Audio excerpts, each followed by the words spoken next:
Hello, I am in group 4.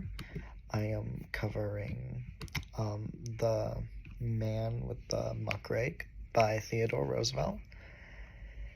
And honestly, to start off, I don't really know what this has to do with thoughts on the American dream.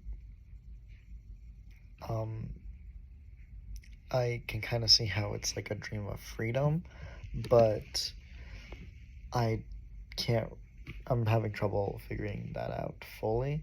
However, what I will say is that it is very good nonetheless.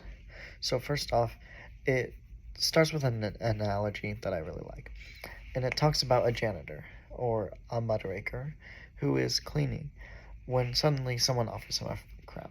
However, instead of acknowledging it, he just continues to clean. Roosevelt then explains how, while the janitor plays a crucial role in society, if he sees this crown, this opportunity, this chance for something better, and or this other option and chooses not to do it and completely ignore it and focus on it, then he is hurting society and he weakens the people. He claims that these people in the world and all these evils need to be called out, that they need to be punished. For example, he brings up a politician and says that a politician who betrays their trust should be punished. Same way, some corporation who makes its money unfaithfully should be.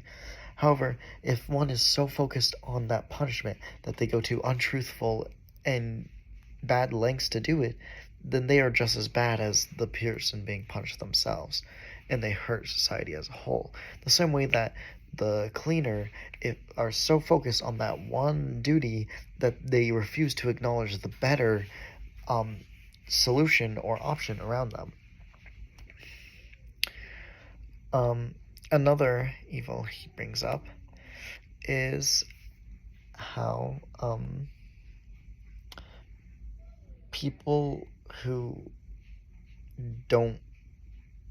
are too indecisive on the evil. He says that those who do not condone a man for evil are just as evil. Or those who do not condemn a man, that's what I meant, for evil are just as evil. For example, if somebody chooses to see it as a gray area and don't do anything, they're part of the problem. If someone who chooses to not separate good and evil, they are just as bad as someone who chooses to separate them and yet still chooses evil. Like, if I choose to acknowledge, yeah, good and evil are very different, and I still choose evil, I'm just as bad as the person who's like, well, good and evil is very, personal. Lastly, he talks about this moral evil and brings up the 8th commandment saying, thou shalt not steal, and how it doesn't say thou shalt not steal from the rich or thou shalt not steal from the poor. It simply says thou shalt not steal. He says people that are out here doing bad things for their morals or because it's right, they're just as bad as the people doing other evils. This whole speech is just telling people to stop being so indecisive about evil and stop viewing it as a gray area and to start taking action.